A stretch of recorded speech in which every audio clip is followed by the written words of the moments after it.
Alhamdulillah wa syukrulillah wassalatu wassalamu ala rasulillah wala hawla wala quwwata illa billah wa asyhadu an la ilaha illallah wahdahu la syarikalah wa asyhadu anna muhammadan abduhu wa rasuluh amma ba'd faqala Allah ta'ala fi kitabihil karim a'udzu billahi minasyaitonir rajim.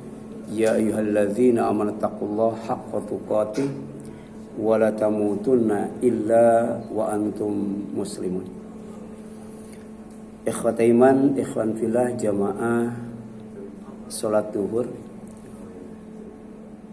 silaturahim dan thalabul ilmi Masjid Al-Ikhlas yang dirahmati dan dimuliakan oleh Allah Subhanahu wa taala. Alhamdulillah, Allah Subhanahu wa taala masih memberkati kita kesehatan dan kekuatan, kemudahan dan kelapangan, serta kenikmatan dan ketaatan, sehingga kita masih bisa menyisihkan sebagian waktu istirahat kita untuk salat zuhur berjamaah, dan kemudian mengaji dan mengkaji al-Islam yang bersumber dari Al-Quran dan As-Sunnah, yang merupakan pedoman hidup kita, yang insya Allah selama kita berpegang teguh kepada keduanya, kita tidak akan sesat selama-lamanya. Berbicara tentang nikmat, ada nikmat yang didustakan. Dalam Kamus Besar Bahasa Indonesia, itu nikmat dimaknai sebagai pemberian atau karunia Allah, fadlullah.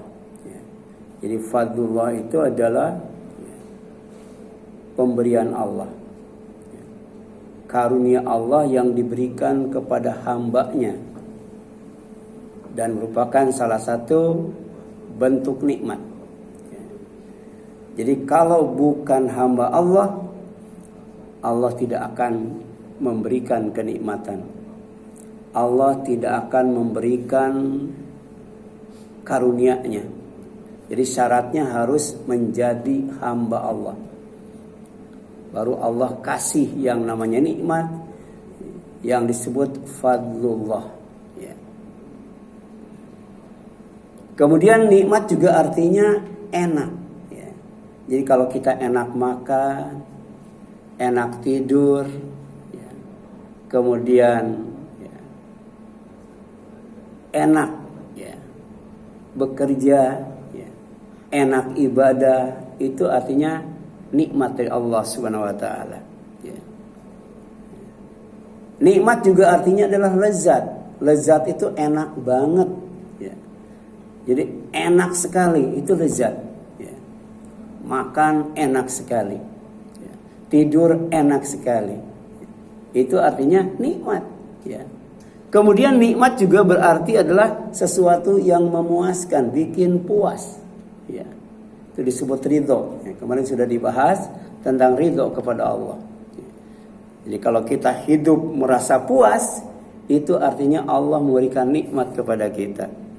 Hidup merasa enak, artinya Allah ngasih nikmat kepada kita. Demikian pula nikmat itu artinya adalah menyenangkan, sesuatu yang menyenangkan. Jadi enak, lezat, kemudian puas dan senang. Itulah nikmat yang sering didustakan. Nikmat yang banyak didustakan. Nikmat yang didustakan adalah hidayah Allah, petunjuk Allah. Yang menunjukkan kepada manusia, membimbing kepada manusia ke jalan yang lurus. Dan itu kita mohonkan paling sedikit selama 24 jam itu 17 kali dalam 17 rakaat salat fardu kita. Ihdinas siratal mustaqim, siratal ladzina an'amta alaihim ghairil maghdubi alaihim waladdallin.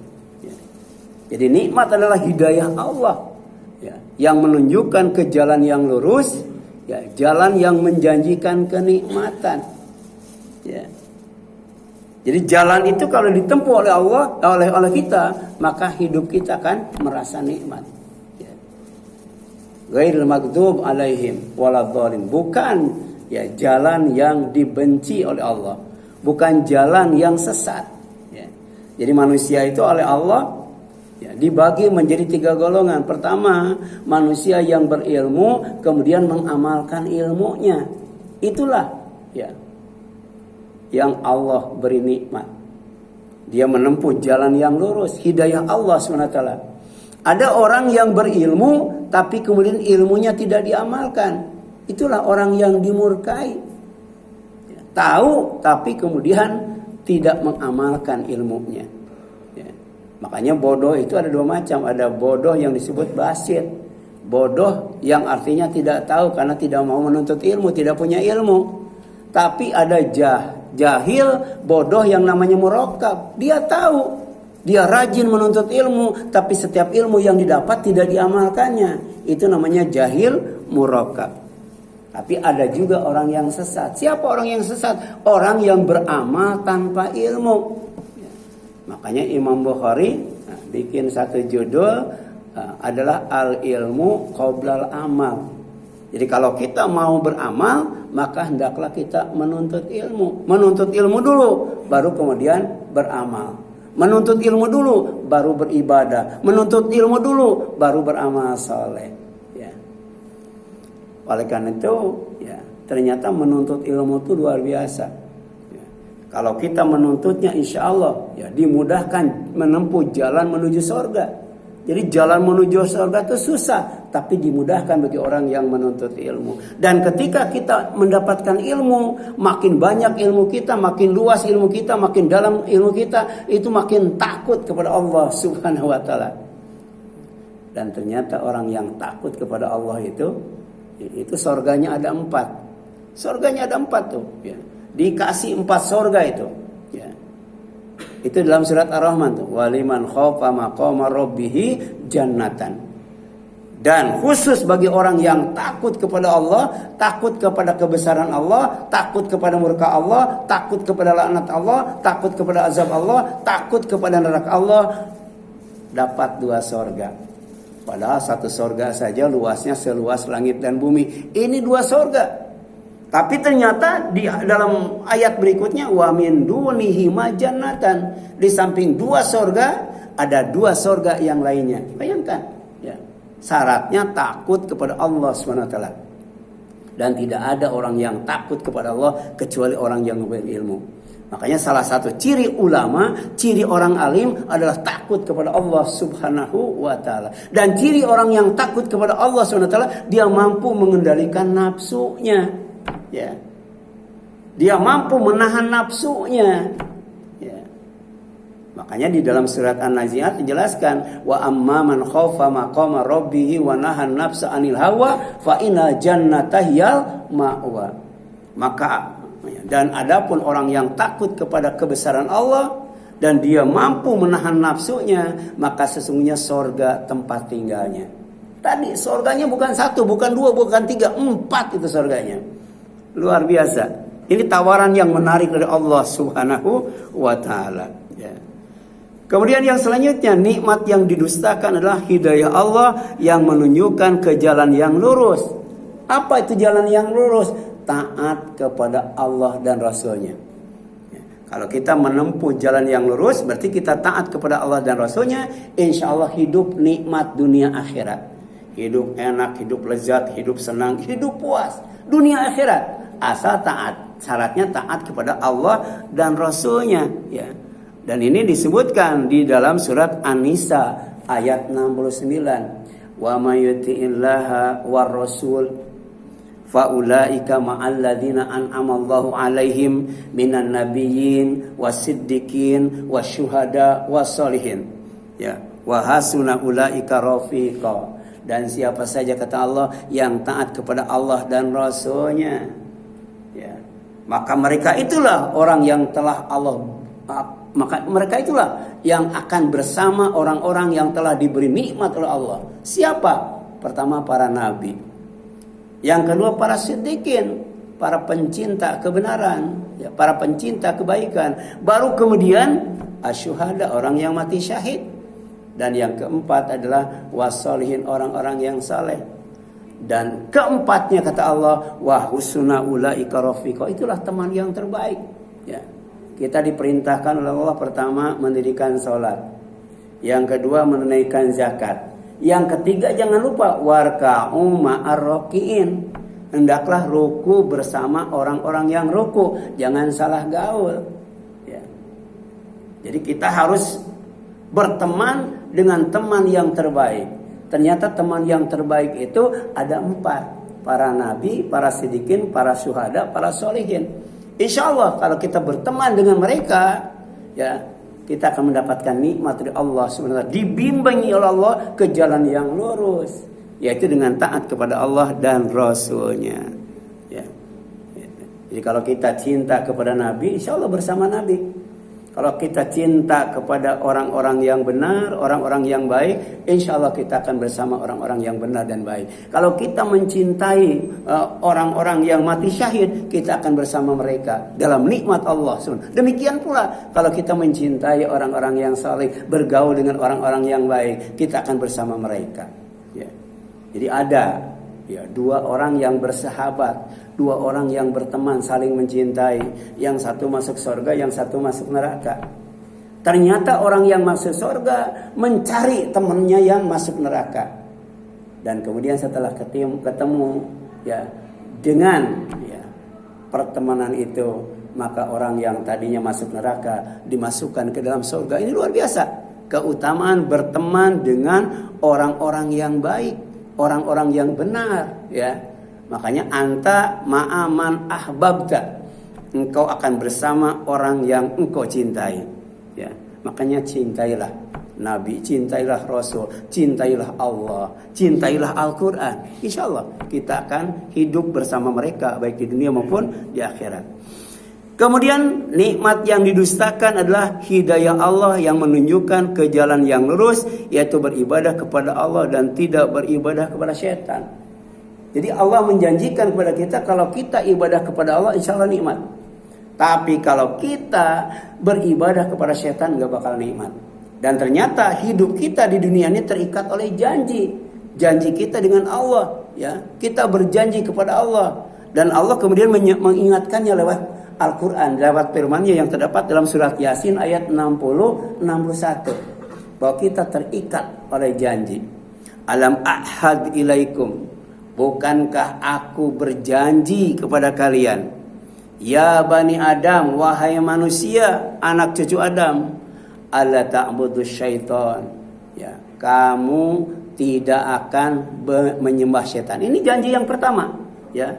Jadi janji yang pertama, kita tidak akan menyembah syaitan, tidak akan beribadah kepada syaitan, tidak akan memuja syaitan, ya, tidak akan menjadi abdi syaitan. Kenapa? Innahu lakum aduwwum mubin, sebab syaitan itu musuh kalian yang sangat nyata. Jadi kalau kita beribadah kepada syaitan nggak bakal masuk surga, ya. Justru kalau kita beribadah kepada syaitan, kita akan masuk neraka bersama syaitan itu sendiri. Apalagi sampai mencintai syaitan, ya. Yang harus kita cintai adalah Allah Subhanahu wa taala. Makanya wa ani'buduni, kata Allah. Ya, dan hendaklah kamu beribadah kepadaku. Hada siratum mustaqim. Inilah jalan yang lurus. Jadi kalau kita berdoa ihdinas siratal mustaqim, pertama jadikan Nabi, siddiqin, syuhada dan sholihin sebagai teman, taat kepada Allah dan Rasulnya. Itu jalan yang lurus. Ya. Ya, kalau kita membaca ihdinas siratal mustaqim, maka kemudian beribadahlah kepada Allah, jangan beribadah kepada syaitan. Ya. Insya Allah hidup akan nikmat dunia akhirat. Kemudian nikmat yang didustakan adalah rezeki yang berlimpah, ya, sebagai fasilitas hidup di dunia, yaitu diciptakan langit dan bumi, diturunkan air dari langit, dan dikeluarkan buah-buahan dari bumi. Ini rezeki yang berlimpah yang sering didustakan. Bumi yang kita tempatin, ini rezeki dari Allah. Langit yang menaungi kita, yang ada di atas kita, itu rezeki dari Allah. Demikian pula air yang diturunkan dari langit, itu rizki dari Allah. Demikian pula buah-buahan yang dikeluarkan dari bumi, itu rizki dari Allah.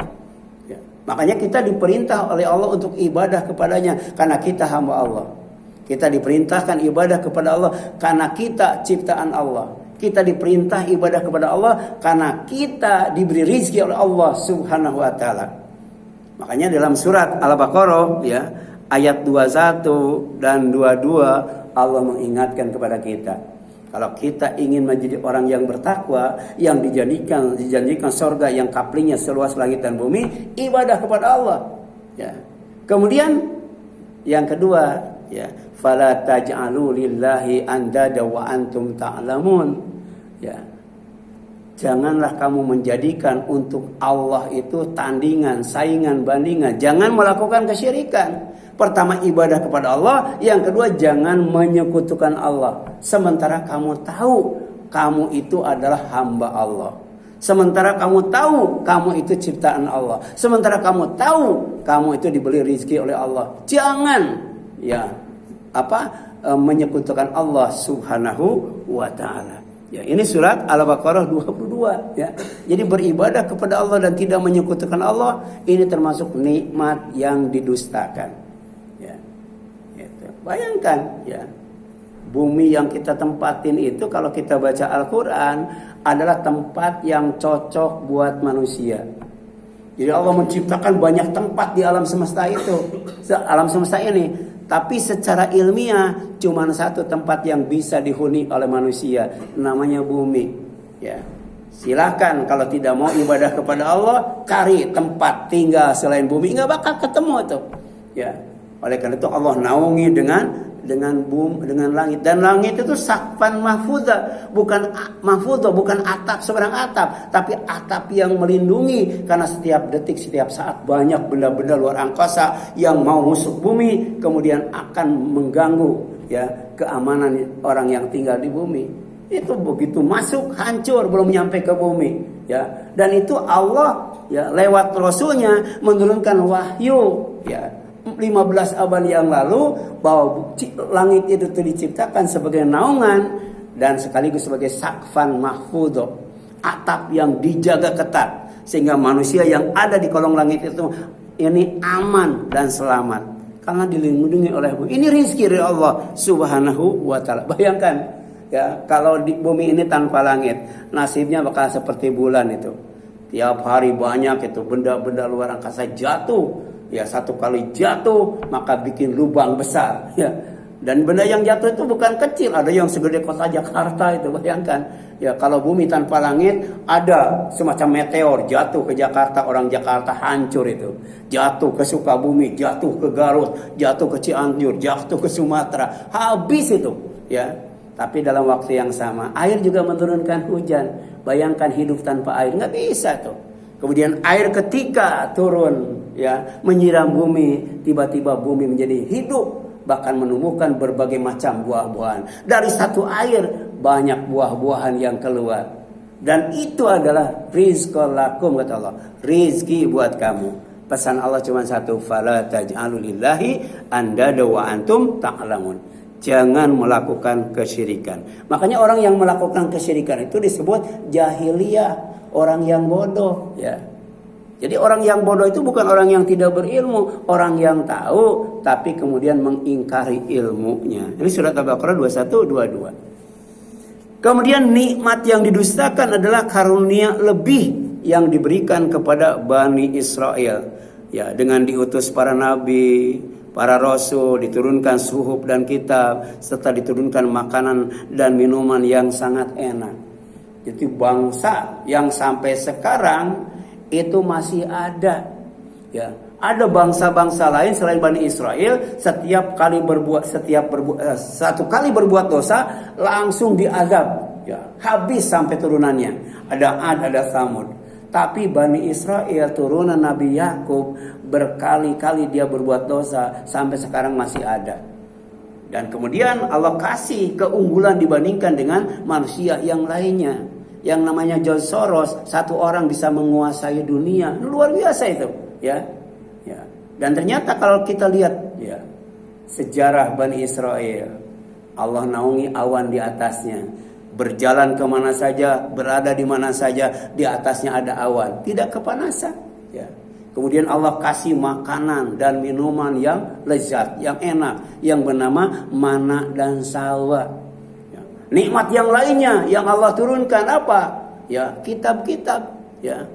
Jadi Taurat, Jabul, Injil itu nikmat yang luar biasa dari Allah SWT. Belum suhub-suhubnya, suhub Ibrahim, suhub Musa dan sebagainya. Ya, nah, inilah kemudian ya, Allah berkata kepada mereka, "Udzkuru nikmatiyallati an'amtu alaikum wa inni faddaltukum alal alamin." Ingat oleh kalian tentang nikmatku yang telah aku berikan kepada kalian, dan aku sudah melebihkan kalian di atas manusia yang lainnya. Ini luar biasa ya, Bani Israel itu ya. Kemudian yang selanjutnya ya, bahwa nikmat ya, yang didustakan itu ya, adalah ya, apa yang Allah jelaskan secara detail, secara rinci dalam surat Ar-Rahman ya. Jadi yang pertama, nikmat yang didustakan itu fadlullah, karunia Allah, di antaranya yang diberikan kepada Bani Israel. Kemudian ada nikmat yang paling sering didustakan, paling banyak didustakan. Apa itu? Rahmatullah, kasih sayang Allah. Ya. Jadi tanpa karunia Allah, tanpa rahmat Allah, hidup ini tidak akan nikmat. Makanya kita masuk ke masjid, kita membaca Allahumma ftahli abwaaba rahmatika, minta dibukakan pintu rahmat supaya hidup nikmat. Ketika keluar dari masjid kita berdoa Allahumma inni as'aluka min fadlika, minta karunia Allah. Sebab tanpa nikmat dan karunia Allah, hidup tidak akan bahagia, hidup tidak akan nikmat.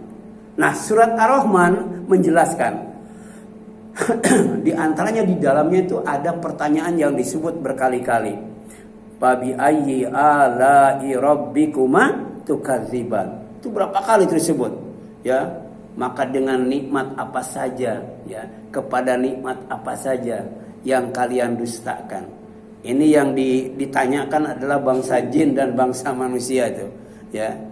Itu nikmat apa saja yang kalian dustakan, dan ternyata yang didustakan oleh manusia itu yang pertama adalah Al-Qur'an. Ar-Rahman 'allamal Qur'an. Salah satu rahmat Allah yang merupakan nikmatnya adalah Al-Qur'an. Ya, karena Al-Qur'an itu ilmu di atas ilmu. Jadi Al-Quran itu kalau kita baca, kalau kita kaji, kalau kita pahami, semakin sering dibaca, semakin sering dikaji dan difahami, maka semakin banyak ilmu kita, semakin luas ilmu kita, semakin dalam ilmu kita. Tidak akan ketinggalan zaman insya Allah.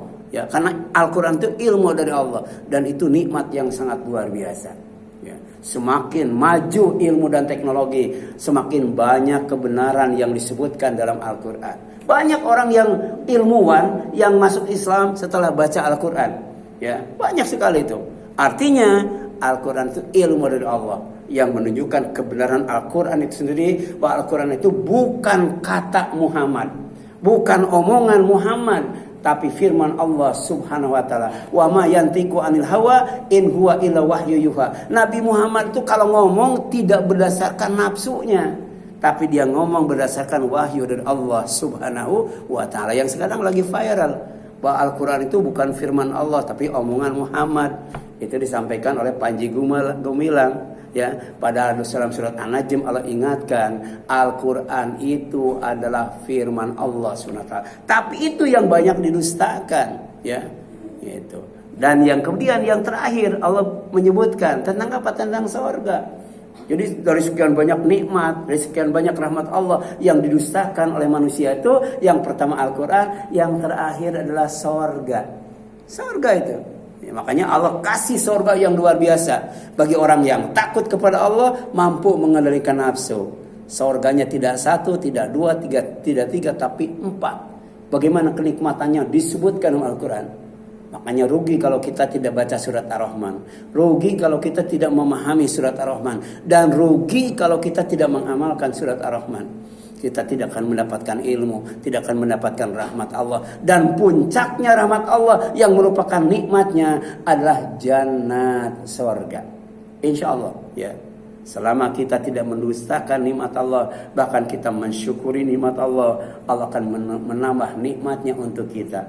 Dan nikmat yang paling nikmat adalah ketika kita berada di sorga dalam ridhonya. Amin ya Allah ya Rabbal Alamin.